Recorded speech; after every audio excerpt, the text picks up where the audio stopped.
Por la señal de la Santa Cruz de nuestros enemigos, líbranos, Señor Dios nuestro, en el nombre del Padre, y del Hijo, y del Espíritu Santo. Amén. Señor mío y Dios mío, creo firmemente que estás aquí, que me ves, que me oyes. Te adoro con profunda reverencia. Te pido perdón de mis pecados y gracia para hacer con fruto este rato de oración. Madre mía Inmaculada, San José, mi Padre y Señor, Ángel de mi guarda, intercedan por mí.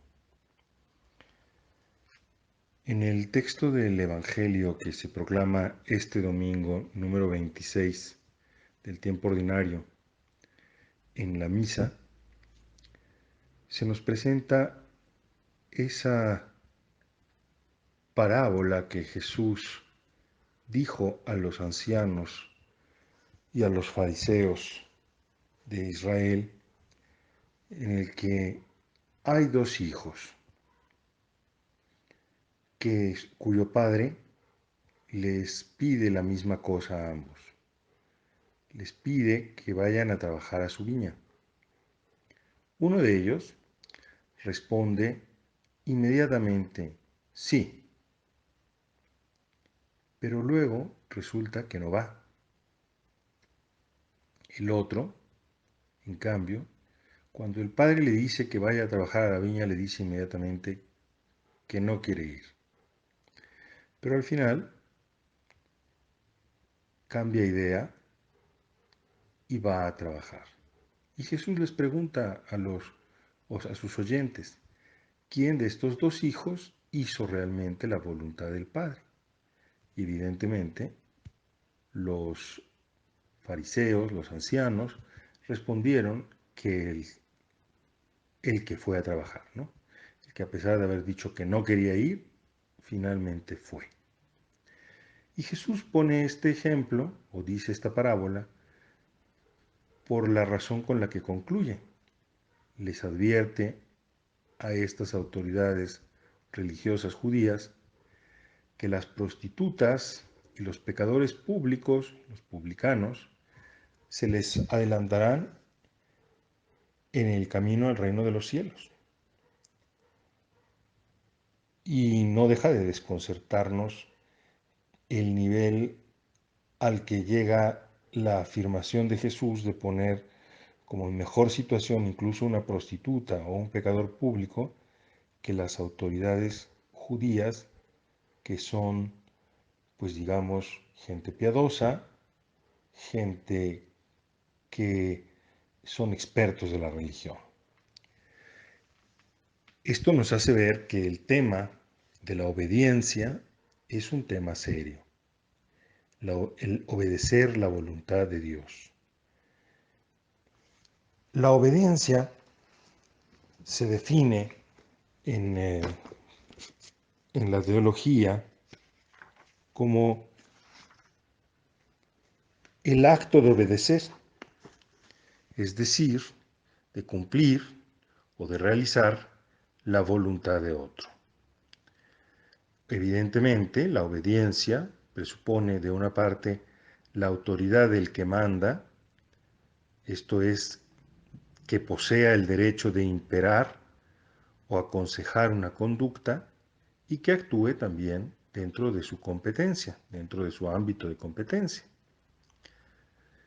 Y por lo que se refiere al que obedece, se requiere que cumpla ese mandato consciente y libremente, ya que de otra manera, quien hace lo que otro desea como consecuencia de una violencia física o moral, pues no está obedeciendo. Estamos delante en realidad de una violencia física o moral y no delante de un acto de obediencia, porque se trataría de una voluntad forzada. La obediencia, entonces, como te das cuenta, es un acto eminentemente interpersonal con el que quien obedece hace propia la voluntad del que manda. Pero este vocablo de obediencia también se refiere no solamente a un simple acto, sino a una virtud, la virtud de la obediencia. Y en ese caso se trata de una cualidad moral de quien tiene un ánimo pronto para obedecer. La comprensión de la obediencia como virtud implica esta referencia a la libertad de la que te estoy hablando. Pero además también implica otros factores, concretamente la bondad moral de lo mandado.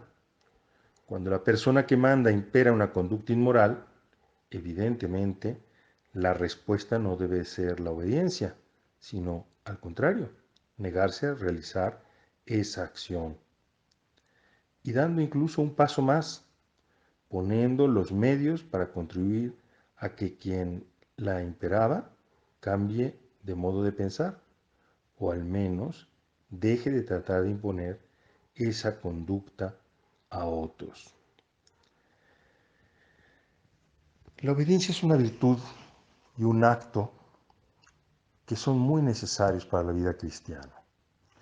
Tanto es así que el Señor Jesús nos dice la Sagrada Escritura, concretamente en la carta a los Filipenses, dice Pablo, que nos invita a tener los mismos sentimientos que tuvo Cristo, nos dice así: Cristo, siendo Dios, no consideró que debía aferrarse a las prerrogativas de su condición divina, sino que por el contrario, se anonadó a sí mismo, tomando la condición de siervo, y se hizo semejante a los hombres.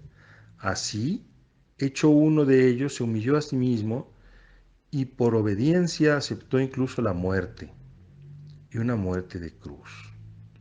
Aceptó por obediencia la muerte. Pablo nos invita, pues, a que tengamos los mismos sentimientos que tuvo Cristo y en concreto nos habla de la obediencia de Jesús, de la obediencia a su Padre. La virtud de la obediencia, pues, es una virtud eminentemente cristiana. Sabemos bien que hoy en día esta virtud se encuentra un tanto en crisis, porque por muchas razones.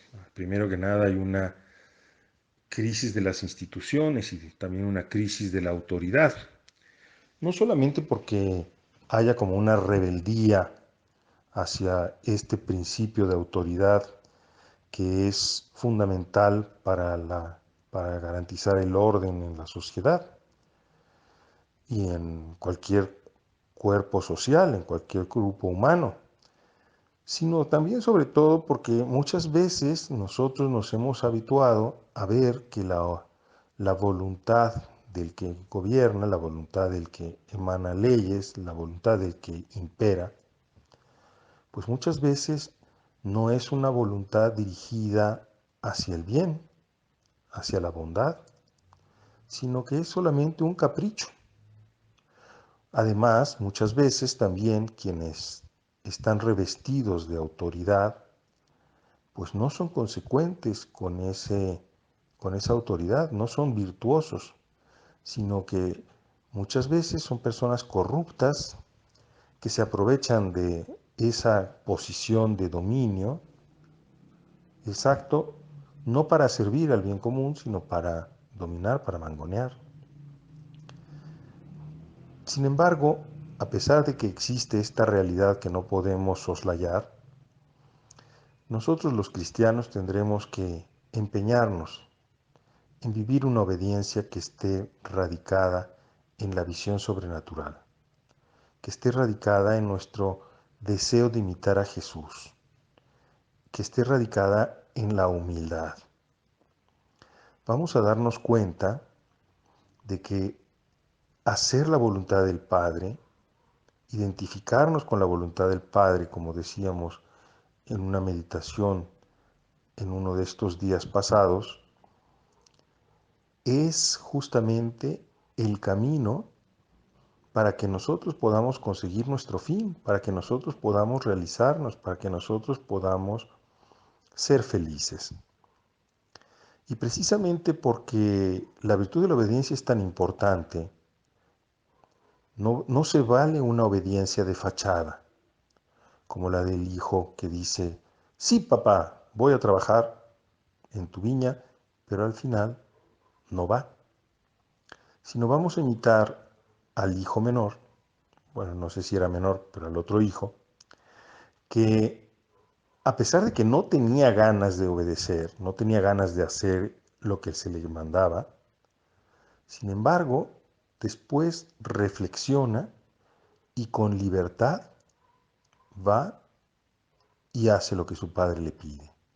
A ti y a mí se nos pide una obediencia así, no la obediencia del cadáver, sino la obediencia de quien es un ser racional, de quien es una persona libre y que por lo tanto puede expresar su parecer, puede reflexionar, pero finalmente es capaz de dejar de lado la rigidez, dejar de lado su propio querer para poner por encima el bien común, para poner por encima la voluntad de aquel que sabemos que nos manda a hacer cosas que son siempre buenas, que son siempre sabias. Pidamos hoy a aquella que en todo se sometió a la voluntad del Padre, a Santa María, que supo decir, "Ah, he aquí la esclava del Señor, que se cumple en mí según tu palabra", que nos ayude a ser siempre dóciles a la voluntad de Dios, a saber obedecer a las autoridades legítimas, tanto civiles como eclesiásticas, que nos ayude, si estamos revestidos de autoridad y todos la tenemos de alguna manera, quien como padre de familia, quien como jefe de una oficina, quien como pastor, que sepamos ser ejemplares en el cumplimiento del bien, para que entonces nuestra autoridad no esté minada y las normas y las indicaciones que imperamos, que damos a nuestros subordinados, sean obedecidas, que hagamos fácil el camino de la obediencia, mostrando siempre las razones que aconsejan seguir ese camino. Santa María, intercede por nosotros. Te doy gracias, Dios mío, por los buenos propósitos, afectos e inspiraciones que me has comunicado en esta meditación. Te pido ayuda para ponerlos en práctica. Madre mía Inmaculada, San José, mi Padre y Señor, Ángel de mi guarda, intercedan por mí.